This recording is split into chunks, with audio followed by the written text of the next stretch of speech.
Hattie's hands had wrapped thousands of gifts over 60 years of marriage. Birthday presents, Christmas surprises, baby blankets for grandchildren. But wrapping her wedding china in newspaper while strangers waited to lock her out of her own home, that was different. 60 years. 60 years of building a life in that weathered bungalow, and now it was being reduced to boxes labeled fragile and donate. Ernest sat in his chair, the one that had molded his body over 4 decades, staring at temporary housing pamphlets like they were divorce papers from a life he still loved. Their children were scattered. Chicago, Atlanta, Seattle, too far away to help, too busy with their own lives to witness the slow-motion catastrophe. Or so they thought.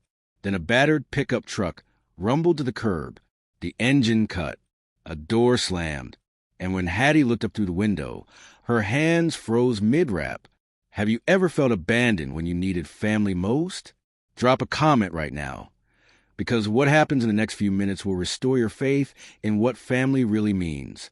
Let me take you back to when their story began. 1964. Hattie wore a borrowed wedding dress. Ernest wore his only suit. They exchanged vows in a small church with folding chairs and promised each other everything they had, which wasn't much, but turned out to be enough. Ernest worked construction. Hattie cleaned offices at night and raised babies during the day. They saved for 7 years before they could afford the down payment on that little bungalow on the east side. 2 bedrooms, 1 bathroom, a kitchen where the linoleum was already cracking when they moved in. But it was theirs. Then came the children. Not through birth. Hattie's body had other plans, but through choice. Through paperwork and home visits and opening their modest home to kids the system had labeled difficult placements. First came Layla, 7 years old, angry at the world, bounced through 4 homes in 2 years. Then the twins, Julian and Amir, brothers nobody wanted to separate, but nobody wanted to keep together either. Hattie and Ernest never saw problems. They saw potential. They saw 3 children who needed exactly what they had to give: stability, love, and a place to belong. They stretched every dollar until it screamed. Hand-me-down clothes. Community college instead of university. Ernest taking double shifts so Layla could finish nursing school. Hattie working extra jobs so the twins could start their business. The sacrifice was real. The love was bigger. And 40 years later, that bungalow still stood. Paint peeling, roof sagging, but filled with the echoes of 3 lives transformed from abandoned to accomplished. Layla became an ER nurse in Chicago. Julian and Amir built a tech startup that actually survived, then thrived. They had families of their own now, lives scattered across time zones. The distance felt like success. But lately, to Hattie and Ernest, it felt like something else. It felt like being alone. The rent had been manageable for decades. Then the neighborhood got discovered. Coffee shops replaced corner stores. Luxury apartments sprouted where warehouses used to stand. And their modest bungalow, which they'd never been able to buy outright, suddenly existed in a zip code worth more than their life savings. First increase, 8%. They adjusted, ate less, drove less. Second increase, 12%. They adjusted again, canceled cable, skipped medications. Third increase, market rate adjustment, 18% effective immediately. The math didn't work anymore. Their fixed income couldn't stretch to meet moving targets. When they fell 2 months behind, the notice arrived with the cold efficiency of a system that doesn't do exceptions. Notice to vacate premises. Failure to comply will result in legal action. 30 days to find somewhere affordable in a city that had priced them out of their own neighborhood. Ernest wanted to call the kids. Hattie stopped him. They have mortgages, Ernest. Families. We raise them to build their own lives, not rescue ours. So they didn't call, didn't burden, didn't ask for help from children who'd already given them the gift of purpose when they needed it most. The neighbors knew. Mrs. Chun from next door brought meals. Young Marcus offered to mow the lawn for free. The community watched with the helpless horror of people who care deeply, but can't change economics with compassion alone. Hattie and Ernest started packing. Methodically, silently, each box a small surrender. Each taped-edge admission that 60 years of marriage and 40 years of roots weren't enough to outweigh market forces. The temporary housing options were grim. Separate facilities, men's shelter, women's shelter. After 60 years of sharing a bed, they'd sleep in different buildings. Ernest stared at those pamphlets like they were obituaries. If you've ever watched your parents struggle in silence because they didn't want to burden you, hit that like button right now, because somebody is about to break that silence, and everything is about to change. Mrs. Chun couldn't take it anymore. She'd watched Hattie and Ernest pack for 3 days, watched them accept defeat with dignity that broke her heart. She knew about the kids, had watched them grow up, celebrated their successes, understood the distance was geography, not indifference. Somebody needed to tell them. She found Layla's number on an old emergency contact list taped inside Hattie's address book. The call lasted 4 minutes. Layla's voice went from hello to what? To I'm on my way in less than 60 seconds. The siblings group chat, usually idle except for birthday reminders, erupted. Layla, Mom and Dad are being evicted. Nobody told us. Julian, what? When? Amir, moving day is Friday, as in 3 days from now. Layla, I'm taking emergency leave. Driving tonight. Julian, I'm booking flights now. Sarah and the kids are coming. Amir, same. We're all going. 3 different cities. 3 different lives. 1 instant decision. Layla threw scrubs and toiletries into a duffel bag, called her hospital supervisor, and was on I-90 heading south before midnight. Julian booked the last 4 seats on an early morning flight from Seattle. Amir loaded his family into their minivan in Atlanta and started driving through the night. They didn't coordinate timelines, didn't plan arrival logistics, just move with the urgency of children who suddenly understood that the parents who'd saved them once needed saving now. Layla sent one final message to the group. Don't tell them we're coming. Let's just show up. Ernest had taught them about engines. Hattie had taught them about love. Now they'd teach their parents about what happens when you invest in people who never forget where they came from. Friday morning arrived with the cruelty of inevitability. Hattie woke at 5, couldn't go back to sleep, started making coffee in a kitchen that was already half-boxed. Ernest joined her at the table, and they sat in the kind of silence that only 60 years of marriage understands, when words aren't necessary because the grief is mutual. The moving truck was scheduled for 8 o'clock. Their temporary housing intake appointments were at 2. In 9 hours, they'd walk out of this house for the last time. Then they heard it, the rumble of an old engine. A pickup truck that sounded like it had seen better decades pull into the curb with a squeal of brakes that needed replacement. Ernest glanced through the window. Moving companies early. But Hattie was already standing, coffee cup trembling in her hand, because she recognized that truck. Layla had driven it since college, a stubborn refusal to upgrade even after her salary would allow it. That's not the movers, Hattie whispered. The driver's door opened. Layla stepped out, still in yesterday's clothes, eyes red from 12 hours of driving on rage and coffee. Then a rental car pulled up behind her. Julian and his family emerged, kids confused about the early morning. Sarah already assessing the situation with the efficiency of a woman who'd married into a family that showed up. A minivan screeched around the corner. Amir parked halfway onto the lawn, and his twins, Hattie and Ernest's grandchildren, exploded out with the energy of kids who'd been trapped in a car for 9 hours. Hattie's coffee cup slipped from her hand.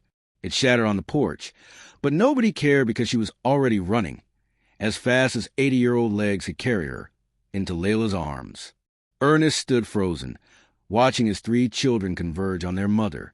Then Julian was grabbing him, and Amir was wrapping both of them in a hug. And suddenly the quiet morning was full of crying and questions and grandchildren asking, "Why is everyone crying? What's happening?"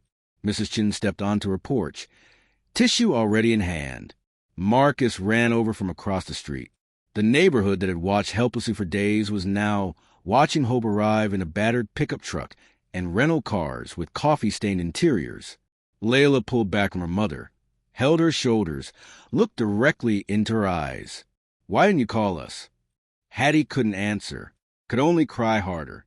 "Doesn't matter now," Amir said, his voice carrying the steel of someone who built businesses from nothing. We're here. And nobody is taking this house. Subscribe to this channel right now, because what this family does next isn't just inspiring. It's a blueprint for fighting back against a system that throws our elders away. By 7 o'clock, that kitchen table, the same one where Layla had learned multiplication and the twins had planned their first business, had transformed into a command center. Julian's laptop displayed the eviction notice, rental agreement, and tenant rights documentation he'd pulled from online databases during his flight. Amir had his phone on speaker with a real estate attorney. He'd woken up at 6:30. Layla was simultaneously calling her hospital's legal aid hotline while making lists on a yellow notepad. Okay, here's what I'm seeing. Amir announced, reading from his phone screen. This eviction might not be legal. They didn't provide adequate notice for the rent increase, and the timeline on the eviction is questionable. Can we prove that in 3 hours? Julian asked. We don't need to. We just need to make enough noise that they agree to delay. Amir's real estate developer brain was working overtime. I'm looking up this landlord.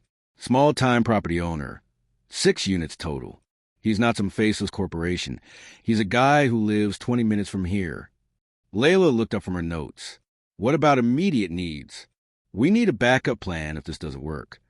I've already contacted 3 short-term housing options that keep families together, she continued, her ER nurse training kicking in. Always have a plan B for when things go wrong. But we're not going to need them, because we're going to fix this. We need public pressure, Julian said, fast and loud. I'm setting up a GoFundMe right now. We'll tell their story. Elderly black couple, raised 3 adopted kids, being displaced after 40 years. That's going to hit hard. How much should we ask for? A mere question. Doesn't matter.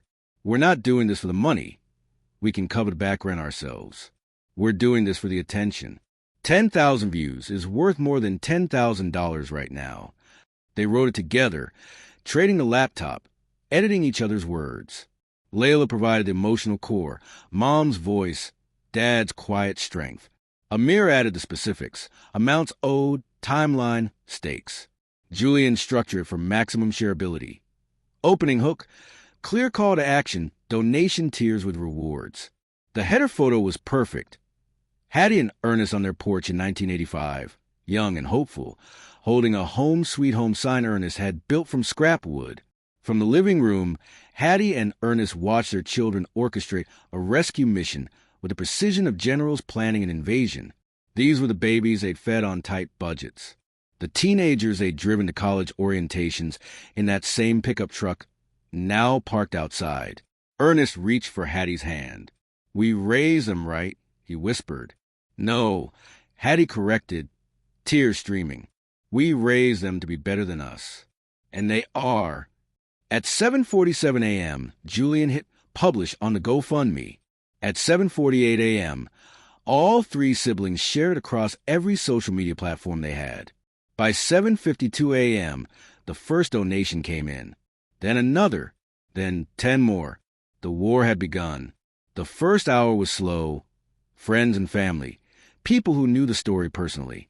$200. $500. $800. Then someone shared it to a neighborhood Facebook group. Another person posted it on Twitter with the hashtag #SaveOurElders. A local news producer saw it during her morning scroll. Made a call. Dispatched a crew. By 10 o'clock, a news team was interviewing Hattie and Ernest on their porch while their grandchildren played in the yard. Layla gave a passionate statement about elder displacement. Amir explained the questionable legality of eviction. Julian showed the fundraiser on his phone, now past $3,000. The story aired at noon. Then it went viral. This could be my parents. I asked my parents. How do we help? I just donated. Sharing now. Everyone needs to see this. The donations accelerated. 5,000, 8,000, 12,000. Strangers from across the country sending $20, $50, $100. Amounts that meant something to them, adding up to everything for Hattie and Ernest. A tenant rights organization called Offering Pro Bono Legal Representation. The city council member for their district reached out. suddenly interested in constituent services. 3 different churches offered financial assistance, and the landlord's phone started ringing. His other properties review pages flooded with comments. Is this the guy evicting an elderly couple after 40 years? His business email crashed from the volume. Local contractors who'd worked for him before called to say they wouldn't anymore. At 4:37 p.m., the landlord called Amir directly. I'm willing to negotiate. Translation, make this stop. By 6 p.m., they had an agreement. Eviction withdrawn, payment plan established for back rent, lease renewed for 2 years with rent freeze. Landlord covers the cost of needed home repairs. The moving truck was canceled. The temporary housing appointments were canceled. Hattie and Ernest weren't going anywhere. 1 week after that pickup truck rumbled to the curb, the kitchen table looked completely different. Instead of eviction notices and legal documents, it held Ernest's famous mac and cheese, Hattie's greens, and enough side dishes to feed their entire family, which now included 3 adult children, their spouses, and 5 grandchildren who'd driven or flown across the country to witness a miracle.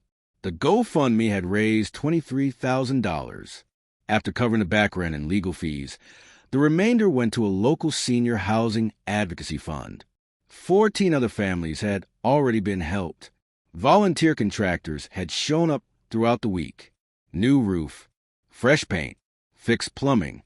The bungalow looked better than it had in 20 years. But the real transformation wasn't visible. Hattie stood up at dinner, glass of sweet tea in hand. They weren't fancy people. No champagne needed. I want to say something, she began, voice shaky. Ernest and I, we thought we'd failed. Thought we'd become burdens. We didn't call you kids because we didn't want to interrupt your lives. Layla started to protest, but Hattie held up her hand. Let me finish. What we forgot, what we should have remembered, is that family isn't about being perfect or self-sufficient. It's about showing up, the way we showed up for you 3 when the world had given up, the way you showed up for us when we'd given up on ourselves. Ernest stood beside his wife, his voice stronger than it had been in weeks. We gave you roots so you could have wings. You gave us those wings back when we needed them to fly home. That's what love does. It returns. It multiplies. It saves. Julian raised his glass. To the house that built us. Amir continued. To the parents who saved us. Layla finished. To the family that never gives up. They clinked glasses, sweet tea and juice boxes and coffee mugs, because fancy wasn't the point. Being together was. That weathered bungalow still stands. The paint is fresh now. The roof doesn't leak. But the most important thing remains unchanged. It's still home to 2 people who love bigger than their budget, raise children who remember that lesson, and prove that the greatest inheritance you can leave isn't money. It's the certainty that when you fall, someone will catch you. The story spread beyond one fundraiser. Other families started organizing. Operation Save Our Elders became a grassroots movement in their city. Layla, Julian, and Amir became accidental activists, sharing their playbook with others facing similar crises. Because that's what happens when you save one family loudly and publicly. You teach hundreds of others how to save theirs. Before you leave this video, I need you to do something. Comment below and tell me about the person in your life who gave you wings. The parent, grandparent, aunt, uncle, neighbor who invested in you when you had nothing. Then tag them. Let them know you'd show up with a pickup truck if they ever needed you. Share this story with someone who needs to hear it. And subscribe because every single week, we're bringing you proof that family, however you define it, is the most powerful force on this planet. Your roots matter. Your wings matter.